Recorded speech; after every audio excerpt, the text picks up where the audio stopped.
ना पूछो कि मेरी मंजिल कहां है, अभी तो सफर का इरादा किया है। ना हौसला हारूंगा उम्र भर, ये किसी और से नहीं मैंने खुद से वादा किया है। तो बच्चों, आज हम लोग कंप्लीट रोड मैप जानने जा रहे हैं नीट 2024 के लिए। ठीक, कंप्लीट एनालिसिस उसकी हम देखेंगे और हमारा टारगेट क्या है, 180 आउट ऑफ 180। हमारा टारगेट क्या है, 180 आउट ऑफ 180। ये मैंने लिखा तो है 180 आउट ऑफ 180, पूरा प्रयास हमको बच्चों इसी टारगेट पे करना है, ये याद रखेंगे। हाँ, थोड़ा बहुत कम हो जाए वो एक अलग बात है, मगर टारगेट हम इतने का ही बनाकर चलेंगे। तो इतने टारगेट को बनाने के लिए, इतने टारगेट को अचीव करने के लिए हमें क्या करना होगा, तो सभी लोग मेरे साथ इस वीडियो में बने रहें और इस फुल एनालिसिस को समझें कि हमें कैसे 180 आउट ऑफ 180 लेकर आना है अपने फिजिक्स में, जो कि नीट 2024 में 5 मई को शेड्यूल है। ठीक है, आइए देखते हैं। ठीक, तो बच्चों, सबसे पहली चीज अगर हम आपसे बात करें कि हमें एक्चुअली में हाँ नीट क्यों निकालना है। बहुत से बच्चे जब 12th पास आउट करते हैं या 11th से ही जब एक सपना देखते हैं कि मुझे नीट निकालना है, तो बच्चों क्यों निकालना है, कभी सोचा है? जैसे कभी भी क्लास में जाओ और बच्चों से कहो कि ये बताओ बच्चों कितने लोग नीट का फॉर्म डालोगे, तो सब कहते हैं हम डालेंगे। अरे क्यों डालना है भाई, नीट का एग्जाम क्यों निकालना है, क्यों डॉक्टर बनना है, कोई उद्देश्य है? तो सबसे पहले अपने आप से ये पूछो कि हमें सच में नीट निकालना क्यों है, क्या कारण है जो हम नीट निकालें। तो सबसे पहला क्वेश्चन अपने आप से पूछेंगे कि क्या कारण है कि हमें नीट निकालना चाहिए, क्या कारण है कि हमें डॉक्टर बनना है इस समाज के लिए, क्या कारण है। सबसे पहला क्वेश्चन ये ढूंढेंगे। ठीक, नेक्स्ट आगे बढ़ते हैं।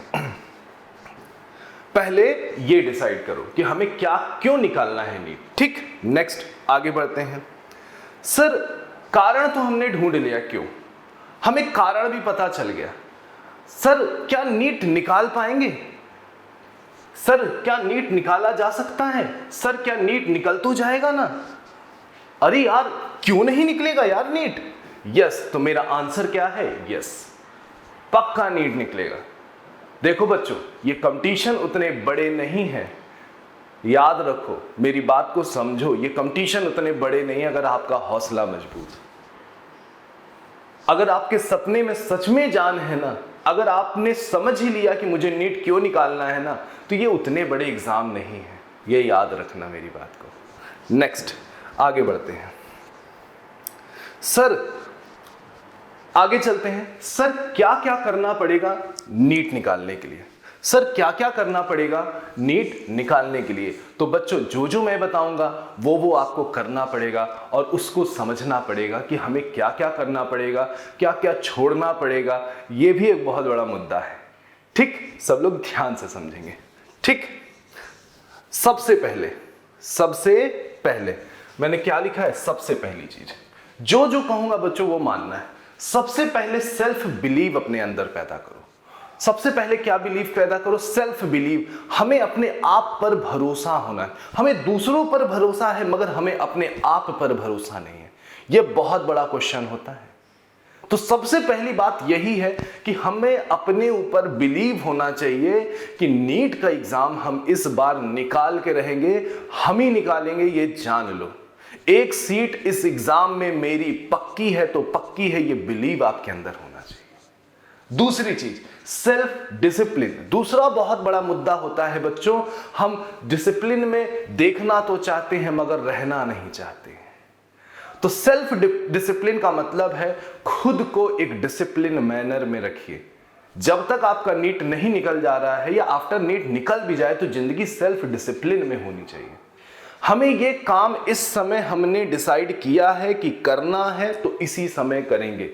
ये नहीं कि हाँ भाई ये काम करना है और दूसरा काम आ गया अब हम उसको छोड़ो उसको करते हैं। ये कैसा का डिसिप्लिन है भाई? तो अपने अंदर ये चीज आपको रखना पड़ेगा। कुछ कड़े मुद्दे हैं, आपको इस चीज को समझना पड़ेगा बच्चों। ये सपना डाल लीजिए, छोटा नहीं है। डॉक्टर बनना आसान तो बहुत है मगर हाँ, आदत बदलना पड़ेगा तब। अगर आदत नहीं बढ़ोगे तो सच में ये एग्जाम बहुत कठिन है। तो आपके अंदर एक सेल्फ डिसिप्लिन भी आना बहुत जरूरी है, इस चीज को समझो। आपने ये डिसाइड किया है कि मुझे ये चीज करना है, इस समय करना है, ये मेरा प्लान है, ये मेरी शेड्यूल्स हैं, इसको हम डिस्टर्ब नहीं करेंगे, इसको करने के बाद हम बाकी सारा काम करेंगे। ये एक सेल्फ डिसिप्लिन होना चाहिए। नेक्स्ट, बैकलॉग, ठीक, सॉरी बैकबोन। अब देखो समझो क्या लिखा है, बैकबोन। बच्चों बैकबोन का मतलब समझिएगा, आपके पास बात करा जाए, ठीक, ये बायोलॉजी होगा, ठीक, क्योंकि हम नीट की बात कर रहे हैं। तो अगर हम बात करें ये क्या है, पीसीबी, हमारे पास कितने सब्जेक्ट हैं, पीसीबी हैं, ठीक, फिजिक्स, केमिस्ट्री और बायोलॉजी। बच्चों आपको एक बैकबोन बनाना पड़ेगा, एक सब्जेक्ट को इतना मजबूत। देखो एक चीज समझो, ये बड़ा नथिंग टू पॉसिबल है कि तीनों सब्जेक्ट इक्वल वेटेज में हमारे मजबूत हो। ये याद रखो, ये बिल्कुल थोड़ा सा इम्पॉसिबल टास्क है। हाँ कुछ रेयर बंदे होंगे जिनका हो सकता हो, मगर हाँ ये कि इम्पॉसिबल टास्क है कि हमारा फिजिक्स भी उतना मजबूत हो, केमिस्ट्री भी उतना मजबूत हो और बायोलॉजी भी उतना मजबूत हो। तो आपको एक चीज समझना पड़ेगा, आपको एक सब्जेक्ट बिल्कुल बैकबोन की तरीके रखना पड़ेगा, चाहे फिजिक्स रखो, चाहे केमिस्ट्री रखो, चाहे बायोलॉजी रखो, जिससे आप ये जान लो कि हाँ इसका क्वेश्चन अगर आएगा तो मैं गलत नहीं करूंगा, ये स्कोर कराएगा आपको, जो कि आपके रैंक को बढ़ाने में मदद करेगा। तो याद रखिएगा, किसी एक सब्जेक्ट को बैकबोन बना के रखो, हमेशा याद रखना। Next, take small step, weekly target. देखिए किसी भी बड़ी चीज को हासिल करना है तो बड़े बड़े काम नहीं किए जाते, उनकी स्टेप्स, उनकी शुरुआत हमेशा बड़ी छोटी होती है।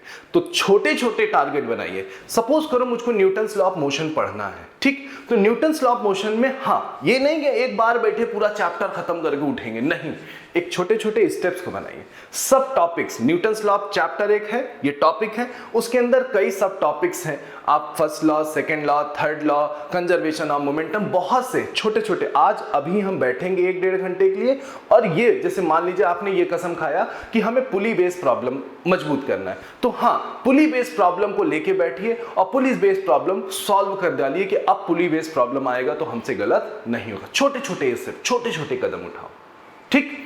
उसके बाद मेमोराइज एनसीईआरटी। मेमोराइज एनसीईआरटी का मतलब ये नहीं कि एनसीईआरटी को पूरा घोट के बैठे हुए, नहीं, मेमोराइज एनसीईआरटी का मतलब ये कि एक हाइलाइटर खरीदो और उसके की कंसेप्ट, ठीक, पूरा नहीं, काम की चीज, उसमें जो कंसेप्ट लिखा है, की पॉइंट्स हैं, रिमार्क्स हैं, इंपॉर्टेंट पॉइंट्स हैं, जहां से क्वेश्चन पेपर, आज भी कोई भी कंपटीशन बनता है तो सभी लोग एनसीईआरटी क्यों करते हैं, क्योंकि एनसीईआरटी से मोस्ट ऑफ द पेपर बनता है, उसके कंसेप्ट से एनसीईआरटी का, एनसीईआरटी में नीट का हो चाहे जेई का हो, किसी का भी हो, पेपर बनता है।